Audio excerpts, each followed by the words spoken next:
Today's book is Beryl's Box. Beryl's Box is a book that I really enjoyed reading when I was younger. So here we are, we can all see the pictures. Penelope Ponsonby was bored. Beryl Bognut was not. Penelope Ponsonby had 5 teddies, 2 pairs of roller skates, 10 pots of luminous paint, 3 World Cup footballs, and a bike with special wheels for mountain climbing. Beryl Bognut had a cardboard box. Penelope's mum and Beryl's mum were best friends. Penelope and Beryl were not. Beryl didn't like the freckles on Penelope's ears, and Penelope thought that Beryl's legs were much too bendy. But when Beryl's mum went to visit Penelope's mum, Beryl had to go too.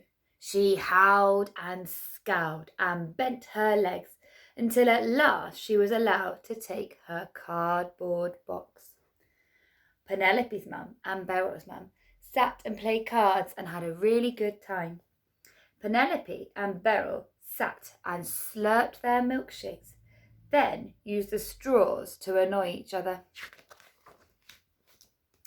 Penelope stared at her teddies and her roller skates and her luminous paint pots and her World Cup footballs and her bike with special wheels for mountain climbing, but she could think of nothing to do. Beryl put her cardboard box in the corner and clapped and cheered. "What are you doing?" asked Penelope crossly. "Shh," said Beryl. "I'm trying to watch the football on the telly." "That's not a telly, it's a cardboard box," said Penelope, and she kicked the box high up into the air. It did a huge somersault and landed smack in the middle of the fireplace. Beryl was furious. Beryl picked up the box and peered inside, and suddenly she gasped. "What is it now?" asked Penelope. So Beryl showed her the box. It looked very empty. "There," said Beryl, "I knew you wouldn't be able to see them." "See what?" said Penelope. "These sweets," said Beryl. Penelope peered even closer. "They're for adventures," she cried. "They're for eating and having adventures," and she chucked a sweet up into the air and swallowed it down in one.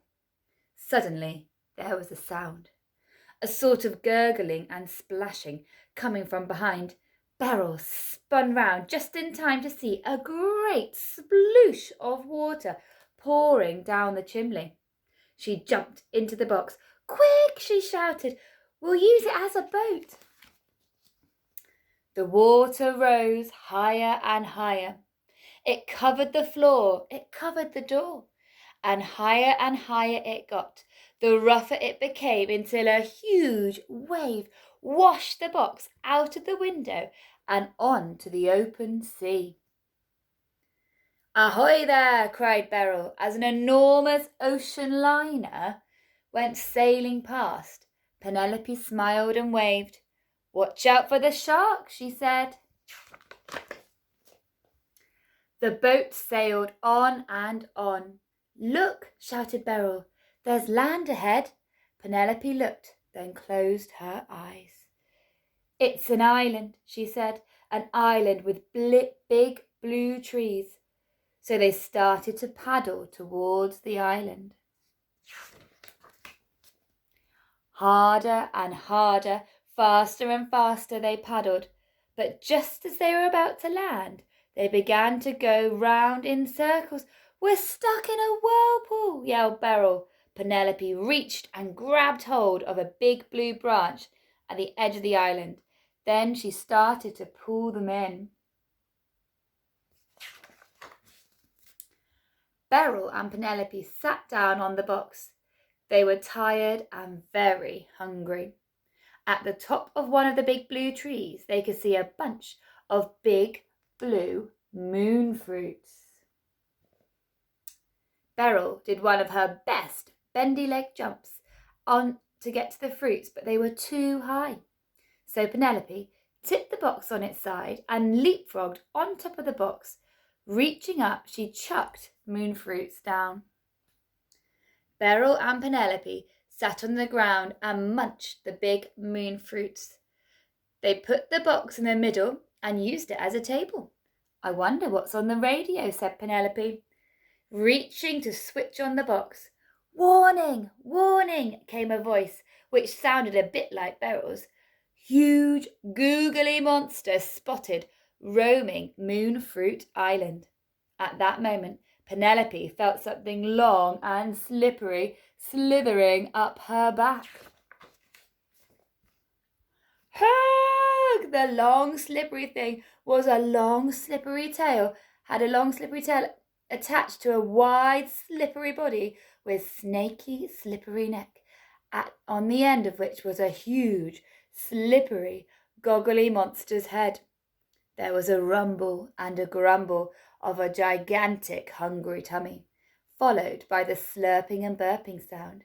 It was a huge, googly monster licking its slobbery lips.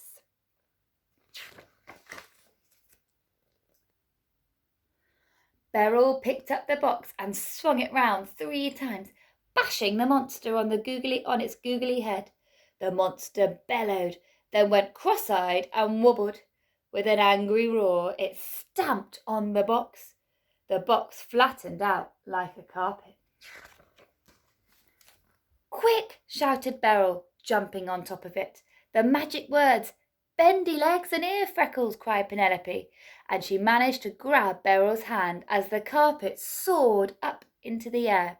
Higher and higher they flew, until the monster was just a slippery speck in the distance. And they still went on climbing, up and over the moon, then on past the stars, which glittered cold and blue like huge icicles. There's them travelling through space. They arrived back at Penelope's playroom, just as Beryl's mum walked through the door. Time to go, she said. Penelope picked up the box with a sad sigh and handed it back to Beryl. Same time next week, said Penelope's mum to Beryl's mum. Beryl and Penelope smiled.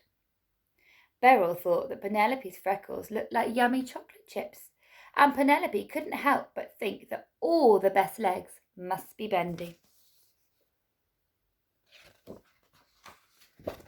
That night, Penelope's Aunt Caroline came round with a very late present for Penelope's birthday. Penelope ripped it open. Whoa, she cried, snatching the superest new computer from inside its box. It's just what I've always wanted. And throwing the superest new computer on the floor, she hugged tight the cardboard box tight to her chest. The end. So now you can have a look down below and you can read some of the comprehension questions and have a go at answering them. Bye everybody.